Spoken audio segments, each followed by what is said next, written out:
नमस्ते बच्चों, हम पढ़ रहे हैं हिंदी क्षितिज के गद्य भाग से पाठ 13 मानवीय करुणा की दिव्य चमक, जो कि फादर कामिल बुल्के पर लिखा गया एक संस्मरण है, जिसके लेखक हैं सर्वेश्वर दयाल सक्सेना।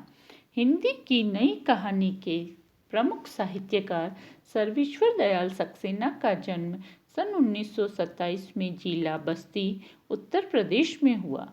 उनकी उच्च शिक्षा इलाहाबाद विश्वविद्यालय से हुई। वे अध्यापक, आकाशवाणी में सहायक प्रोड्यूसर, दिनमान में उप संपादक और पराग के संपादक रहे। सन 1983 में उनका आकस्मिक निधन हो गया। सर्वेश्वर जी बहुमुखी प्रतिभा के साहित्यकार थे। वे कवि, कहानीकार, उपन्यासकार, निबंधकार और नाटककार थे। सर्वेश्वर जी की प्रमुख कृतियां हैं काठ की घंटियां, कुआनो नदी, जंगल का दर्द, खूंटियों पर टंगे लोग, कविता संग्रह, पागल कुत्तों का मसीहा, सोया हुआ जल, उपन्यास, लड़ाई, कहानी संग्रह, बकरी, नाटक, भों भों खो खो, बतूता का जूता, लाख की नाक, बाल साहित्य, चर्चे और चरखे उनके लेखों का संग्रह है। खूंटियों पर टंगे लोग पर उन्हें साहित्य अकादमी पुरस्कार मिला। सर्वेश्वर जी की पहचान मध्यम वर्गीय आकांक्षाओं के लेखक के रूप में की जाती है। मध्यम वर्गीय जीवन की महत्वाकांक्षाओं, सपनों, संघर्ष, शोषण, हताशा और कुंठा का चित्रण उनके साहित्य में मिलता है।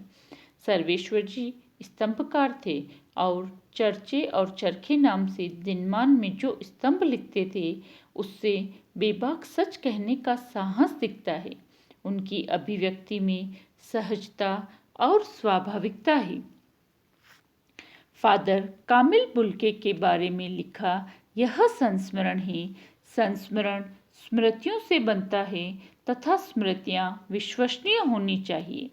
फादर कामिल बुल्के का जन्म बेल्जियम के रेम्स चैपल नगर में हुआ था।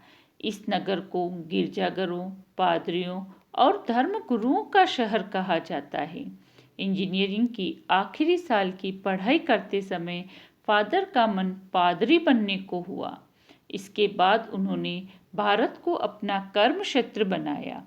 भारत आकर फादर बुल्के पूरी तरह भारतीयता के रंग में रंग गए। वह सन्यासी का संकल्प लेकर सन्यासी तो बन गए, परंतु मन से सन्यासी नहीं बन सके। उन्होंने लोगों से संबंध बनाए तथा उनका निर्वाह भी किया। फादर के मन में सभी के प्रति अपार करुणा थी। उन्होंने भारत के लोगों तथा हिंदी भाषा की अपार सेवा की। लेखक ने फादर से अंतरंग संबंध थे। लेखक का विश्वास था कि जब तक राम कथा रहेगी, संत फादर बुल्के को बुलाया नहीं जा सकेगा। शुरू करते हैं मानवीय करुणा की दिव्य चमक। फादर को जहरबाज से नहीं मरना चाहिए था। जिनकी रगों में दूसरों के लिए मिठास भरे अमृत के अतिरिक्त और कुछ नहीं था, उसके लिए इस जहर का विधान क्यों हो? यह सवाल किस ईश्वर से पूछे? प्रभु की आस्था ही जिसका अस्तित्व था, वह देह की इस यातना की परीक्षा उम्र के आखिरी दहरी पर क्यों दे? एक लंबी पादरी के सफ़ेद चोगे से ढकी आकृति सामने है। गोरा रंग, सफ़ेद जाई मारती भूरी दाढ़ी, नीली आँखें, बाहें खोल गले लगाने को आतुर। इतनी ममता, इतना अपनत्व इस साधु में अपने हर एक प्रियजन के लिए उमड़ता रहता था। मैं 35 साल से इसका साक्षी था। तब भी जब वह इलाहाबाद में थे और तब भी जब वह दिल्ली आते थे। आज उन बाहों का दबाव मैं अपनी छाती पर महसूस करते हूँ। लेखक फादर बुल्के की जहरबाद की पीड़ा को भोगते हुए देखते हैं तो उनके मन में ईश्वरीय न्याय के प्रति शंका और असंतोष जागता है। वे सोचते हैं जिनका सारा जीवन दूसरों की सेवा, परोपकार और प्रेम को समर्पित रहा हो, उसे ऐसी पीड़ादायक मृत्यु क्यों प्राप्त हुई? और यह मृत्यु हमारी जीवन मूल्यों के प्रति आस्था को डगमगा देती है। ऐसी मृत्यु तो पापियों और परपीड़कों को मिलनी चाहिए, न कि फादर जैसे सर्वे भवन्तु सुखिन की भावना रखने वाले महान व्यक्ति को। लेखक यही सोचकर कहते हैं कि फादर को जहरबाज से नहीं मरना चाहिए, और लेखक इस बात के 35 साल से साक्षी रहे हैं और लेखक का फादर के साथ घनिष्ठ संबंध था। फादर को याद करना एक उदास शांत संगीत को सुनने जैसा था। उनको देखना करुणा के निर्मल जल में स्नान करने जैसा था और उनसे बात करना कर्म के संकल्प से भरना था। मुझे परिमल के वे दिन याद आते हैं जब हम सब पारिवारिक रिश्ते में बंधे जैसे थे, जिसके बड़े फादर बुल्के थे।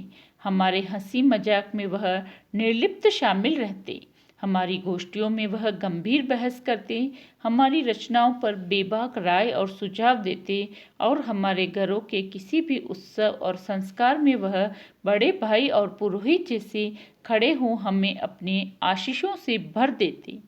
मुझे अपना बच्चा और फादर का उसके मुख में पहली बार अन्न डालना याद आता है और नीली आँखों की चमक में तीव्रता वात्सल्य भी, जैसे किसी ऊंचाई पर देवदार की छाया में खड़े हों।